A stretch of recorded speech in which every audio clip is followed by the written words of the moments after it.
Hey, it's Mark again from U Casual. Gonna pick up where we left off on adding the creature, the wolf, to Atavism. But now we're in the Atavism editor. It's outside of the Unity editor. It's a standalone application that helps you edit things in the database and stuff like that for the game. So we're in the mobs part here, and like previously, you could start with the bomber bug that's already here and just duplicate it. I've already made a kobold in the past. I'm going to duplicate that, and that just brings up the kobold copy of that. But I'll change that to wolf.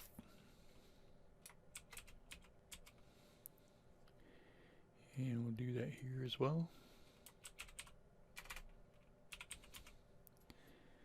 And we gotta change our prefab to the one that we just made in the previous video.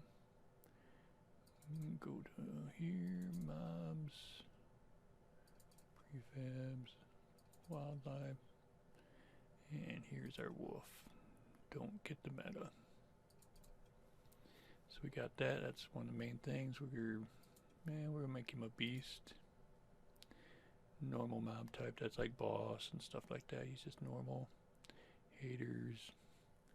Here's a tag that the kobold had. We'll take that off. NPC flea test. This would be behavior profile. Let's just pick the basic melee test. Now these are profiles for the AI. It's new since 10.7 version of Atavism. It's basically just you got more control over AI. I've just been testing stuff, so this is something I made. We can look at it for a second once we save this, but that's beyond the scope of the video of all of that. We can later, maybe I'll look into that more once I get a better understanding of it myself too. Okay, so we got hit range, walk speed, run speed. It is what it is. Base animation, experience level, how much you get. Like he's again, when they randomly make this, it could be level 1 through 5. Level 1 will get 10. Each additional level will get another 5. Minimum damage, max damage.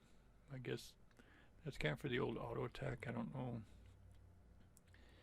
Mostly during this, you seem to be picking other abilities or whatever that pretty much gives the damage, so I don't know how much that really affects. Mob is attackable.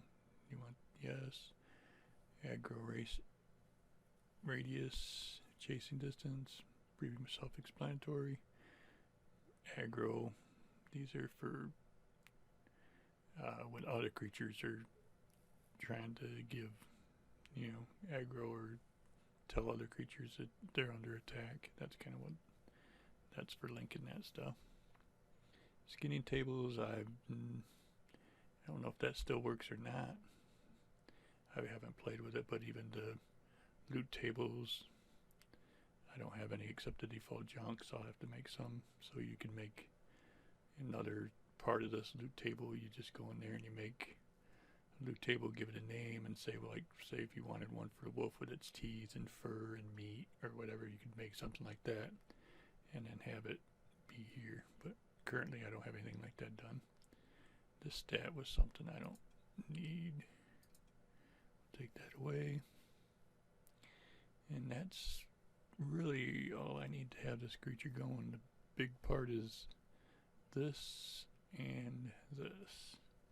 We already done this in the previous video. We made this prefab or saved it. And then we'll just take a real quick peek at this after we update. So basic melee test. Update. Mob profile.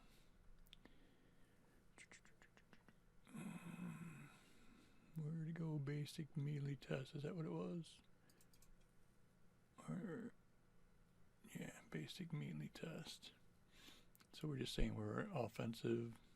Like I said, I can't really go. There's too much depth to this, and I don't have a strong understanding of it. But basically what I got here is I got him set to offensive. The range is 10 to 40 of what the range is of this attack. Now for this attack, what I did was basically, yeah, let's go to that 2cc attack. This could go all over the place. Ability.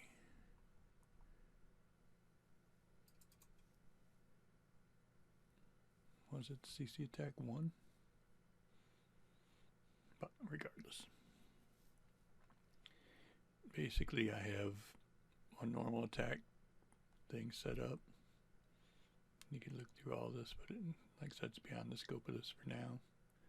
At the end of the day, I put a critical charge effect, which is basically giving it the damage and everything based on another spell, the critical charge spell. So that's all I did, just to make it so I could quickly test. So it does the critically charge effects, and then the coordinated effect for it, I just do a mob attack 1, which pretty much at the end of the day, if we went and looked at this, it just sets it so the animation picks the attack number 1, and that's all. So whatever your animation is for that creature for attack 1, it'll play that the animation for you and other people in the area. And the damage that it's doing is based on, I just robbed it. I didn't make my own. I just took the critical charge and used it that way. That's pretty much all I did, testing, trying to see how attacks and stuff worked with this new AI system that I'm not really familiar with yet. So that's pretty much it. That's all we got. And we'll return again when we come to, well, I don't know how long this is getting now. But yeah, we'll stop this video and we'll pick up again in-game, trying to use the in-game spawner and go from there and see what we got, which our animations will be broke. And we'll just see how it works, how to get the spawner to work, see what kind of results we got. Alright, so we'll see you then.